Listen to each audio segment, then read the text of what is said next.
Hello everyone, study with Leenu में आपका स्वागत है। I hope you all are doing well. हम कर रहे थे क्लास 11th का some basic concepts of chemistry. इसमें हमने काफ़ी पोर्शन जाना था केमिस्ट्री के बारे में, कैसे एंशियंट और मॉडर्न केमिस्ट्री आई है, फॉर्मेशन हुआ है यहाँ पे।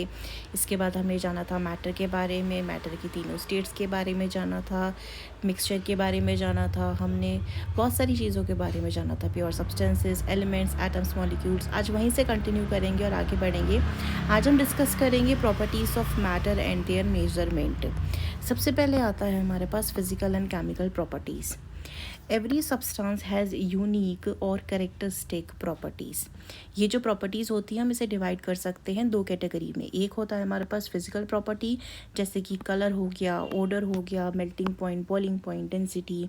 और केमिकल प्रॉपर्टीज़ होती हैं जैसे कि कंपोजिशन हो गया, कंबशिबिलिटी हो गया, रिएक्टिविटी हो गया विद एसिड्स और बेसिस के साथ में। फिजिकल प्रॉपर्टीज़ जो होती हैं इसको हम मेज़र कर सकते हैं या फिर ऑब्जर्व कर सकते हैं विदाउट चेंजिंग द आइडेंटिटी या फिर कंपोजिशन ऑफ द सब्सटेंस। जो मेज़रमेंट या ऑब्जर्वेशन होता है केमिकल प्रॉपर्टीज़ का, ये रिक्वायर करता है chemical change. Measurement of physical properties जो होती हैं does not require occurrence of a chemical change. The example of chemical properties होती हैं are the characteristic reactions of different substances, जो इंक्लूड करती हैं एसिडिटी या बेसिसिटी, कंबस्टिबिलिटी। केमिस्ट डिस्क्राइब करते हैं या इंटरप्रेट प्रेडिक्ट करते हैं बिहेवियर किसी भी सब्सटेंस का on the basis of knowledge of their physical और केमिकल प्रॉपर्टीज़ की, which are determined by the careful measurement और एक्सपेरिमेंटेशन के हेल्प से। In the following section we will learn about the measurement of physical properties के बारे में हम देखेंगे। Measurement of physical properties.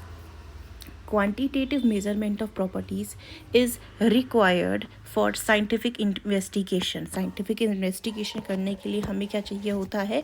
Quantitative measurement of properties चाहिए होती हैं। Many properties होती है मैटर की, जैसे कि लेंथ हो गया, एरिया, वॉल्यूम एट्सेट्रा। ये क्वांटिटेटिव होती है नेचर में, यानी कि हम इसे काउंट कर सकते हैं, मेज़र कर सकते हैं। एनी क्वांटिटेटिव मेज़रमेंट ऑब्जर्वेशन जो होती है इसे हम रिप्रेजेंट करते हैं एक नंबर से, जो कि फॉलो करता है किसी यूनिट से जिसमें उसको मेज़र किया गया होता है। एग्जांपल की बात करते हैं अगर, length of a room can be represented at 6 metre. यहाँ पे 6 एक नंबर हो गया और m जो लगा है पीछे मीटर, ये डिनोट करता है मीटर को। ये जो यूनिट है in which the length is measured. Earlier दो डिफरेंट सिस्टम होते थे मेज़रमेंट के, एक होता था इंग्लिश सिस्टम, दूसरा होता था metric system. The metric system जो होता था ये ओरिजिनेट हुआ था फ्रांस में इन लेट 18th सेंचुरी में, was more convenient as it was based on the decimal system पे। Later need of the common standard system जो थी ये फेल्ट हुई बाय द साइंटिफिक कम्युनिटी को। Such a system was established in 1960, जिसके बारे में हम पढ़ने जा रहे हैं अब। नेक्स्ट आता है हमारे पास the international system of unit, जिसे हम SI सिस्टम भी कहते हैं। इंटरनेशनल सिस्टम ऑफ यूनिट जो होती हैं आपकी इस्टेब्लिश की गई थी by the 11th general conference on weights and measures. The CGPM ये एक इंटर गवर्नमेंटल ट्रीटी ऑर्गेनाइजेशन है जिसे क्रिएट किया गया था बाय द डिप्लोमेटिक ट्रीटी, जिसे हम मीटर कन्वेंशन भी कहते हैं। साइन किया गया था इसे पेरिस में इन 1875 में। SI सिस्टम के पास क्या होता है, एक 7 बेस यूनिट्स होती हैं। कितनी? 7 बेस यूनिट्स होती हैं, लिस्ट की गई है नीचे भी देखेंगे। दीज यूनिट्स जो हैं ये पर्टेन करती हैं to the 7 fundamental scientific quantities को, 7 फंडामेंटल साइंटिफिक क्वांटिटीज़ को। द अदर फिजिकल क्वांटिटीज़ होती हैं जैसे स्पीड, वॉल्यूम, डेंसिटी, इनको हम डिराइव कर सकते हैं इनकी हेल्प से। तो क्या है ये क्वांटिटीज़, अब हम देखते हैं यहाँ पे 7 फिजिकल जो हमारी बेस क्वांटिटीज़ होती हैं और उनकी यूनिट्स को देखेंगे। सबसे पहले आता है लेंथ। लेंथ जो है इसका सिंबल L होता है। SI यूनिट इसकी क्या है, मीटर है, सिंबल इसका है M।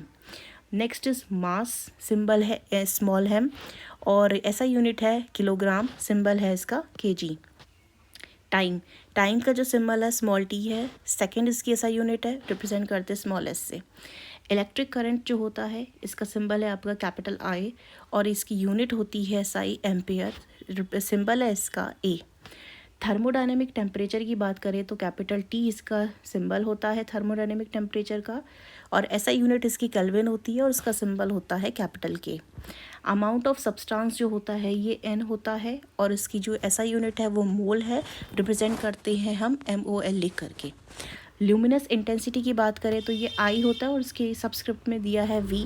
कैंडेला इसकी SI यूनिट होती है और रिप्रेजेंट करते हैं हम कैंडेला को CD की हेल्प से। The definition of the SI base units जो है वो नीचे दी गई हैं. द एसआई सिस्टम अलाउ करता है यूज़ करना प्रीफिक्सेस को टू इंडिकेट द मल्टीपल्स और सब मल्टीपल्स ऑफ यूनिट के. ये प्रीफिक्सेस भी लिस्ट किए गए हैं. लेट अस नाउ क्विक इनके गो थ्रू करते हैं. सबसे पहले यहाँ पे हम जानते हैं यूनिट ऑफ लेंथ के बारे में, जो कि मीटर होती है.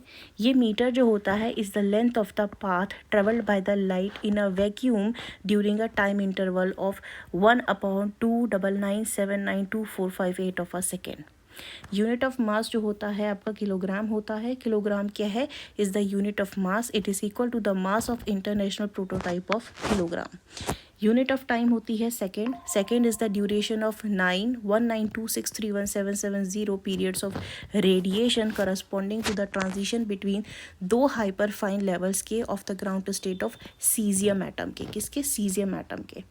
Unit of electric current ampere होती है. एम्पियर होता है ये constant current which if maintained in two straight parallel conductor में ऑफ इनफाइनाइट लेंथ के of negligible circular cross section and placed 1 metre apart in vacuum would produced between these conductors a force equal to 10⁻⁻7 newton per metre of length. Thermodynamics temperature की बात करें तो unit kelvin है. Kelvin unit of thermodynamic temperature is a fraction of 1/273.16 of the thermodynamic temperature of the triple point of water.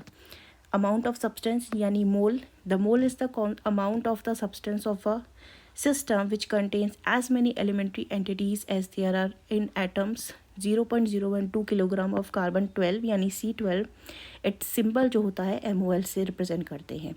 When the mole is used, the elementary entities must be specified and must be atoms, molecules, ions, electrons, other particles or specified group of such particles. Unit of luminous intensity होती है candela. Candela जो होती है is the luminous intensity in a given direction of a source जो emit करता है monochromatic radiation को, यानी एक ही टाइप की, of frequency 514 to 10⁻12 hertz and that has a radial intensity in that direction of 1/683 what पर स्टेरेडियन. प्रीफिक्सेस की बात अगर हम यहाँ पे करते हैं तो हमारे पास ये दे रखे हैं. ये क्वेश्चंस आपके एग्ज़ाम में पूछे जाते हैं. यहाँ पे अगर बात करें तो आपका शुरू करेंगे 10⁻⁻24 है. इसको बोलते हैं हम योक्टो. सिंबल है वाई इसका. नेक्स्ट आता है 10⁻⁻21. ये जेप्टो होता है. सिंबल जेड है. 10⁻⁻18 is atto. Symbol is A. 10⁻⁻15 is femto. Symbol is F. 10⁻⁻12 is pico, symbol is P. -9 10 to the power is nano, that is symbol is N. 10⁻⁻6 को बोलते हैं हम माइक्रो. सिंबल है इसका म्यू. 10⁻⁻3 को बोलते हैं हम मिली और सिंबल है M. 10⁻⁻2 को बोलते हैं सेंटी. Symbol C. 10⁻⁻1 को बोलते हैं हम डेसी. Symbol is D. 10 को बोलते हैं हम डेका. DA. 10⁻2 को बोलते हैं हम हेक्टो. H. 10⁻3 को बोलते हैं हम किलो. K. 10⁻6 को बोलते हैं हम मेगा. Capital M. 10⁻9 को बोलते हैं हम गीगा. Capital G. 10⁻12 को बोलते हैं हम टेरा. Capital T. 10⁻15 को बोलते हैं हम पेटा. P. कैपिटल. 10⁻18 को बोलते हैं हम एक्सा. EXA. सिंबल इसका E है. 10⁻21 को बोलते हैं हम zeta. Symbol is Z. And 24 को बोलते हैं Yotta. Symbol is Y.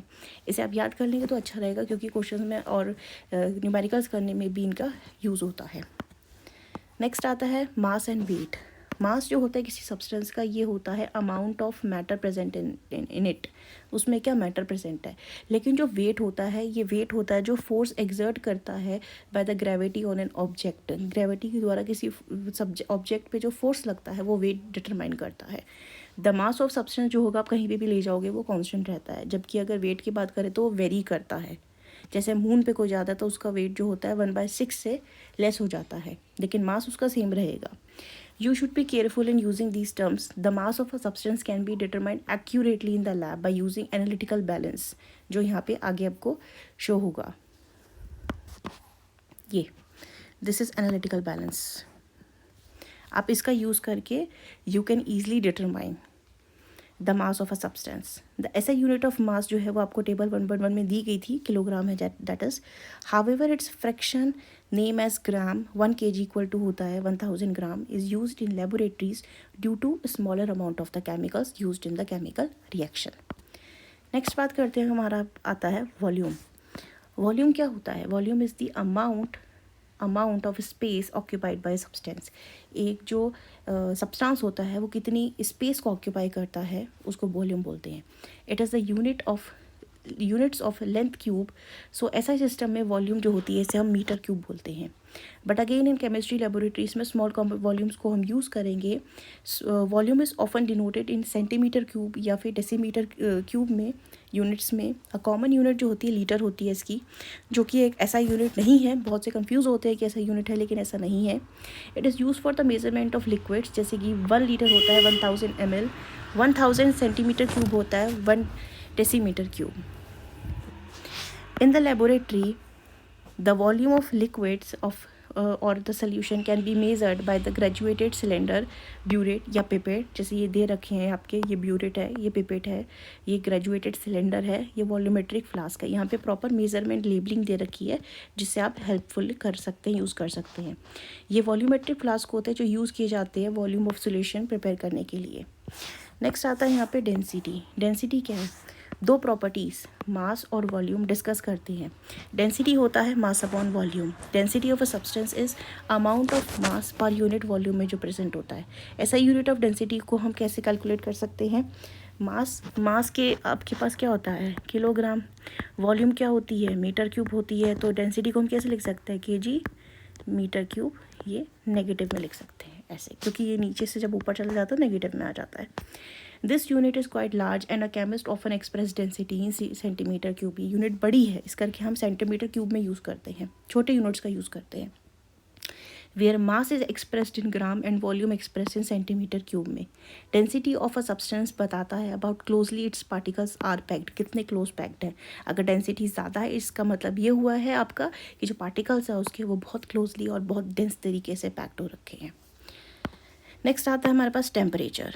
There are 3 common scales to measure temperature. एक है डिग्री सेल्सियस, दूसरा आता है हमारे पास डिग्री फ़ारेनहाइट, तीसरा आता है केल्विन। नोट करें डिग्री फ़ारेनहाइट में और सेल्सियस में है, लेकिन केल्विन में डिग्री नहीं होती है, और केल्विन होती है ऐसा यूनिट टेम्परेचर की। थर्मोमीटर जो होते हैं बेस्ड होते हैं इन्हीं स्केल्स के ऊपर। जनरली जो थर्मोमीटर होता है सेल्सियस स्केल होता है, कैलिब्रेट करता है 0 डिग्री से 100 डिग्री तक का।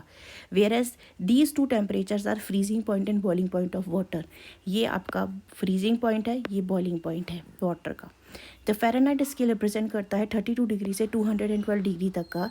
Temperature on 2 scales are related to each other by the following relationship. ये बहुत इंपॉर्टेंट है, काफ़ी क्वेश्चंस आते हैं टेम्परेचर से रिलेटेड, तो इसी से ही हम कन्वर्ट करके सॉल्व कर सकते हैं। फॉर्मूला है फ़ारेनहाइट से। फ़ारेनहाइट निकालने का, अगर आपको डिग्री सेल्सियस की वैल्यू दी गई है तो आप 9/5 इंटू डिग्री सेल्सियस जो वैल्यू गिवन है प्लस 32 से फ़ारेनहाइट निकाल सकते हैं, डिग्री फ़ारेनहाइट।